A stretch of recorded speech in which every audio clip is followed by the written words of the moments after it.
নমস্কার বন্ধুরা, শ্রাবণী রান্নাঘরে আপনাদের সবাইকে স্বাগত জানিয়ে আমি প্রতিদিনের মতো আবারও আজকের একটা রান্নার ভিডিও নিয়ে আপনাদের সামনে চলে এসেছি। আজকের আমি আপনাদের শিম দিয়ে মুগের ডাল বানিয়ে দেখাবো। আশা করি আপনাদের ভালো লাগবে। তার জন্য কিন্তু আমার পুরো ভিডিওটা আপনাদের দেখতে হবে। আর দেখা শুরু করার আগে একটা লাইক দেবেন, সুন্দর একটা কমেন্ট করবেন আর শেয়ার করতে ভুলবেন না। তাহলে চলুন আজকের আমি এই শিম দিয়ে মুগের ডালটা কিভাবে বানিয়েছি সেটা আপনারা একবার দেখে নিন। রান্নাটা করার জন্য প্রথমে আমি এখানে দেখুন গ্যাসটা অন করে একটা কড়া বসিয়ে দিয়েছি। এইবার আমি কড়ার মধ্যে দিয়ে দেব মুগ ডাল। এখানে কিন্তু আমি 50 গ্রামের একটু বেশি পরিমাণে মুগ ডাল দিয়েছি, 100-র কম আছে। আর সেই মুগ ডালটা আমি এখানে দিয়ে দিলাম। দিয়ে মুগ ডালটাকে কিন্তু খুব ভালোভাবে একটু ভেজে নেব। খুব ভালোভাবে হালকা করে কিন্তু মুগ ডালটা ভেজে নিতে হবে। আর আমি প্রতিদিনের মতো আপনাদের একটা কথাই বলবো যে প্লিজ আমার ভিডিওটা আপনারা টেনে টেনে দেখবেন না, পুরো ভিডিওটা দেখুন, আশা করি আপনাদের ভালো লাগবে। আর দেখুন এইভাবেই কিন্তু গ্যাসটাকে একেবারে লোতে দিয়ে ডালটাকে ভেজে নেবেন, যাতে ডালটা পুড়ে না যায় অথচ সুন্দর করে ভাজা হয়ে যায়। এইভাবেই কিন্তু আমি ডালটা প্রথমে ভেজে নেব। ডালটা আমার এখানে ভাজা হয়ে গেছে, ডাল আমি এখানে ভালো করে ভেজে নিয়েছি। এইবারে আমি ডালটাকে আলাদা করে তুলে রেখে দেব। ডালটা আমি আলাদা করে তুলে নিয়েছি, নিয়ে কড়াই আমি জল দিয়ে দিয়েছি। এবারে আর অন্যদিকে ডালটা দেখুন এখানে কিন্তু ভালোভাবে ধুয়ে রেখে দিয়েছি। এবারে আমি ডালটা এই জলের মধ্যে দিয়ে দিচ্ছি। দিয়ে ডালটাকে প্রথমে খুব ভালোভাবে সেদ্ধ করে নিতে হবে। ডালটা কিন্তু এখানে একটু আমি সেদ্ধ হতে দেব।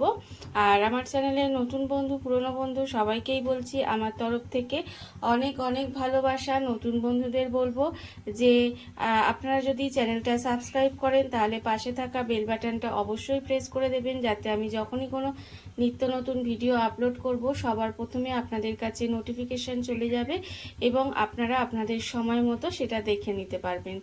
আর পুরনো বন্ধুদের বলবো এইভাবে আমার পাশে থাকার জন্য আপনাদের অসংখ্য অসংখ্য ধন্যবাদ জানাই। দেখুন প্রথমে কিন্তু ডালটাকে একটু সেদ্ধ করে নিতে হবে।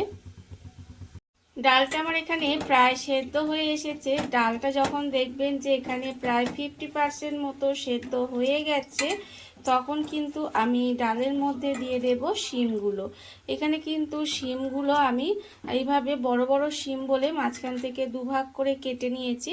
সেই শিমগুলো কিন্তু এর মধ্যে দিয়ে দেব।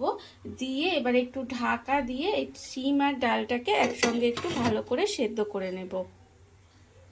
ঢাকা দিয়ে আমি কিছুক্ষণ এইভাবে একটু রান্না হতে দিয়েছিলাম। এর ফলে দেখুন ডাল আর শিম কিন্তু অনেকটাই সেদ্ধ হয়ে গেছে। এইবার আমি এর মধ্যে দিয়ে দেব একটা টমেটো। এখানে কিন্তু ডালটা সেদ্ধ হওয়ার পরেই টমেটোটা ব্যবহার করবেন, না হলে কিন্তু ডালটা সেদ্ধ হবে না।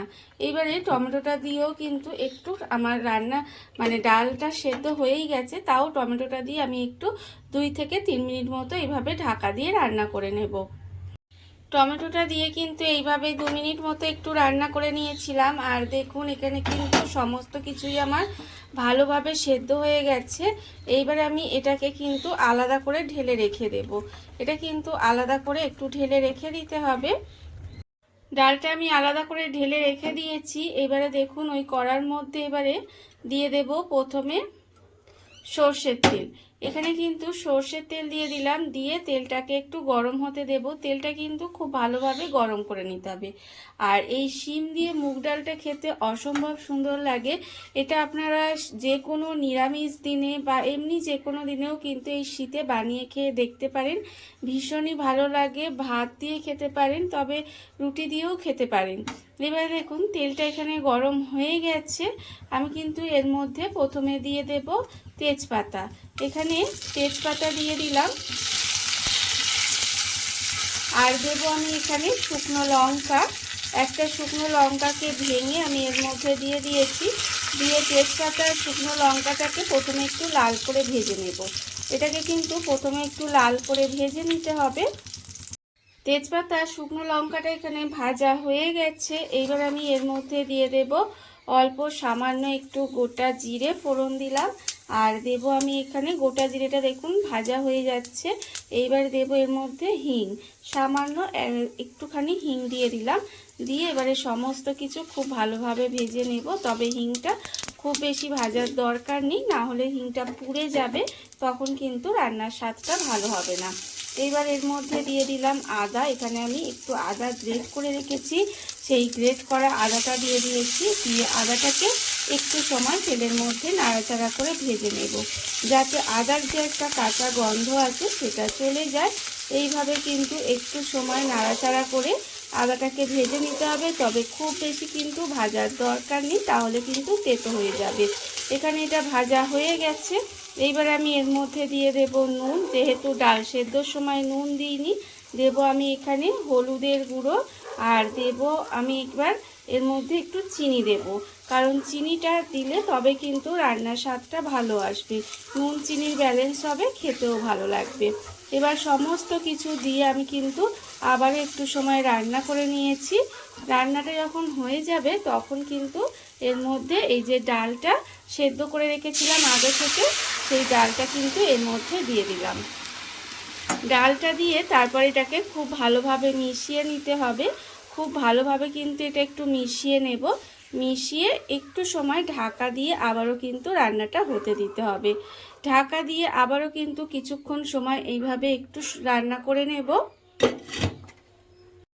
ঢাকা দিয়ে আমি আবারও কিছুটা সময় এইভাবে রান্না করে নিয়েছিলাম। আর দেখুন রান্না কিন্তু আমার এখানে হয়ে গেছে। এইবারে নামানোর আগে কিন্তু আমি দুটো কাঁচা লঙ্কা এর মধ্যে দিয়ে দিলাম। দেখুন এটা আমি গরম ভাতের সাথে পরিবেশন করব, তাই একটু সামান্য পাতলা রেখেছি। তবে আপনারা চাইলে যদি রুটি দিয়ে খান তাহলে একটু ঘন করে নিতে পারেন। দেখুন রান্না আমার এখানে হয়ে গেছে। শিম দিয়ে মুগের ডাল একেবারে রেডি। এই শীতে কিন্তু একবার এইভাবে হলেও বানিয়ে দেখবেন, আশা করি আপনাদের সবারই ভালো লাগবে। দেখুন রান্না হয়ে গেছে, এবার আমি আপনাদের পরিবেশন করে দেখাবো ঠিক কেমন হলো।